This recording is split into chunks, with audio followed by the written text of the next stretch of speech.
Today is Tuesday, October the 15th, and let's take a look first at the ES and see that the advancers to decliners on all the stocks that are traded on the New York Stock Exchange, almost 3-to-1, and over 3-to-1 for all the stocks that are traded on the NASDAQ. I'm going to get rid of this now, this picture, and go back to this chart, which shows you from the start of trading today, the Globex low, that's the overnight low, was 29.64. We opened at 9:30 at 29.77 and just continued to move up and breached the Globex high by 10.10, so that was pretty bullish. And we went up and stopped dead at a Fibonacci that would represent 2 times the level of the Globex low to the Globex high. Okay, so this is a Fibonacci that has that has the Globex low as its 0 point, the Globex high as its 100% point, and then it ended up double that amount and stopped once, twice, 3 times.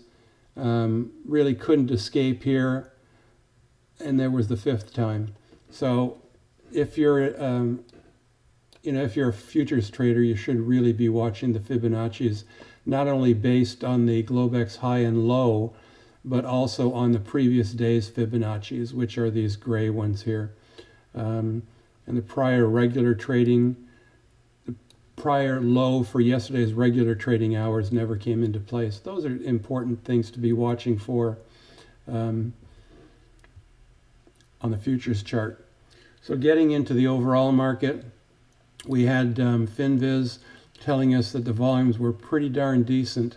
So there was some commitment behind this move up, and that was the great earnings that came out of United Healthcare and 2 of the banks, Goldman Sachs and Wells Fargo, I guess, didn't have great earnings, but I think it was Citibank and JP Morgan that just blew their numbers away, particularly JP Morgan.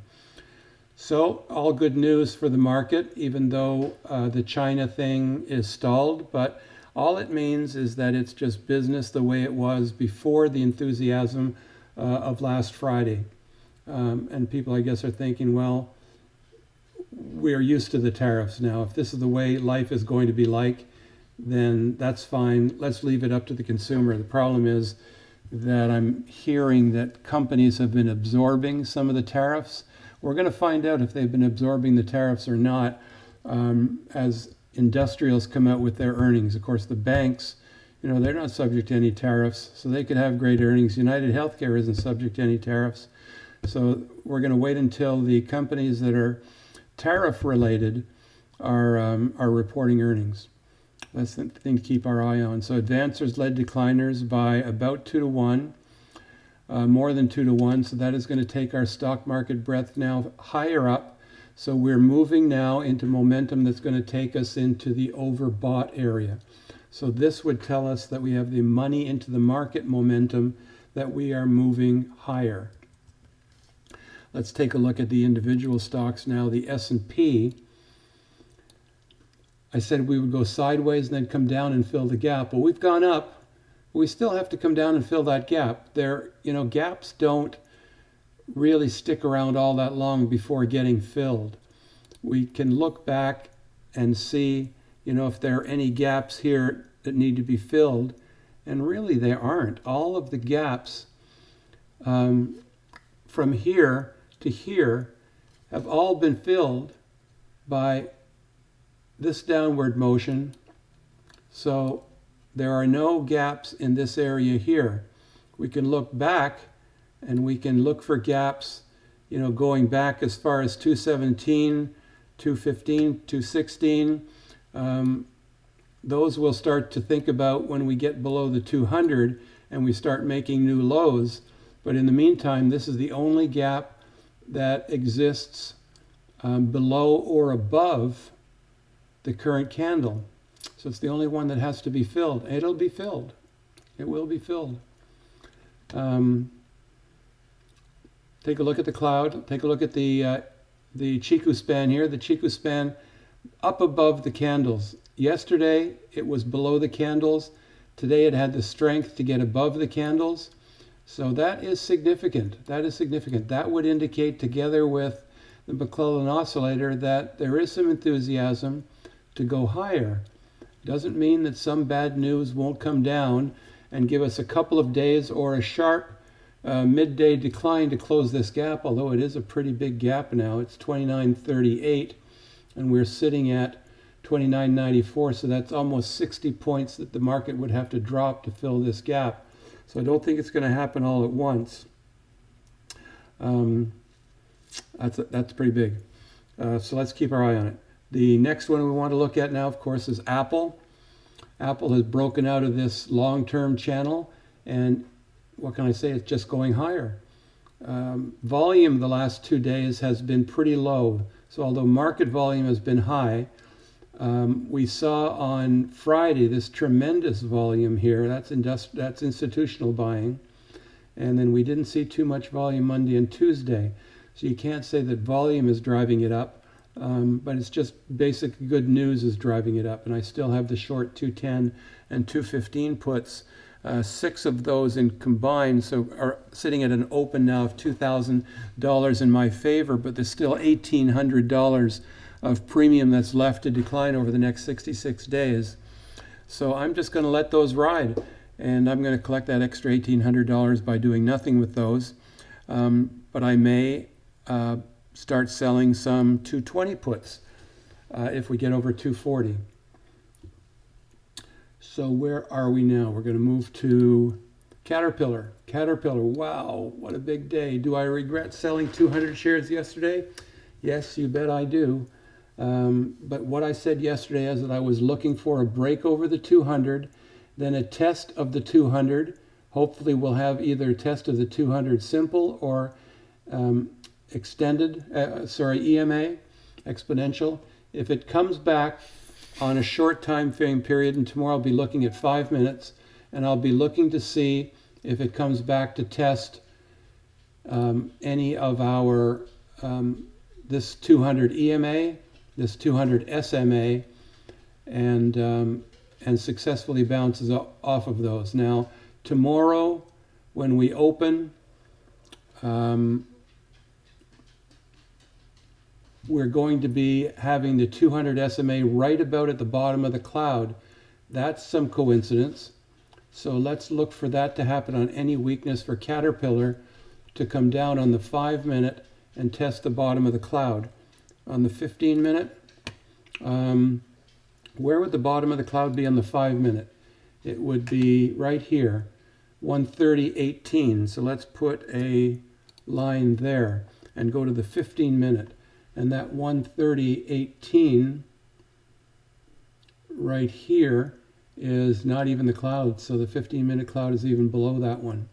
So the first test we're going to look for is that 130.18. If we're lucky enough to get that bounce, that would be a place to buy some Caterpillar. The stock goes ex-dividend on the 18th. Let's double check that. On the 18th. So tomorrow is the 16th and 17th. There's still 2 days to buy into that $1.03 of dividend. Gold. Gold is our hedge for bad times, and it has taken a kicking, and it could be heading down to the 200. It got support on the 200 simple moving average in the spring. Let's see if that happens. We've got a really rapidly declining 8 EMA. I said we're moving up. Well, we haven't been, have we? So let's give it a bit more time. The Chiku span got support on the cloud back here, so that would have been on Friday. Monday ended up above the cloud, and today now is down in the cloud. So it looks like gold is set up to go lower, which would fit to the theory that the S&P is going to be going higher, and that's backed up by the momentum oscillator that says that money is starting to move into the market faster than it is going out of the market. Whirlpool, Doji Day, was looking to see if this inverse hammer was a sign of any pullback. And that still could be the case. Let's wait and see. We're stuck at this 50% Fibonacci, which is also around 160. There were some sellers at 160. Well, it went to 161, but there were sellers yesterday at 160, and then today as well. So that's an important place for it to go. I said this was going to go down, and that may not be the case either. When we saw this, where was it that we saw this indecision here, saying that it could go up or down. The next day it went up, and it's continued to trade flat. So, I'm still not buying into Whirlpool right now. I'm not sure if the train has left the station on Whirlpool, and we missed a chance around 130 with this bounce off of the Chiku span off the cloud, but that's what it is. Last stock is AT&T, still channeling. I still think it's coming down to meet the cloud, or the cloud is rising up to meet it, but that's where it's going to have its test of support. And let's see if buyers are still going to continue to buy more of this 5.5% dividend stock. And let's see if we can't get to 38.60, which was the point of resistance last time, the 68.1%, or this golden level of the Fibonacci. Amazon still moving up, as we said that it would do. We said it would go sideways and then move up.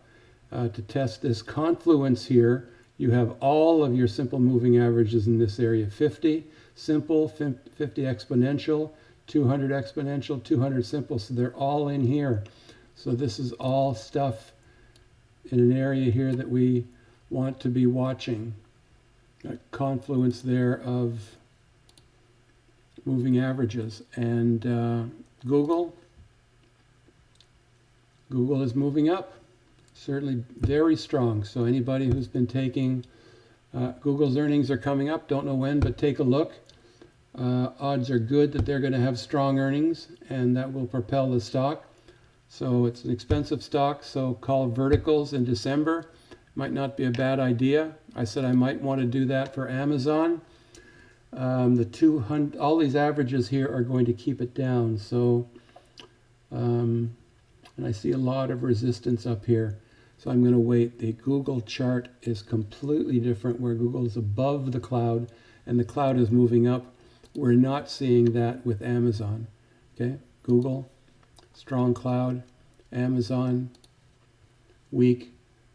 By the time it gets through these averages and gets to the bottom of the cloud, it's got a lot of resistance ahead of it. Okay, and the Chiku span still has all of these resistance candles and these resistance moving averages ahead of it. So Amazon, maybe not one to move into right now.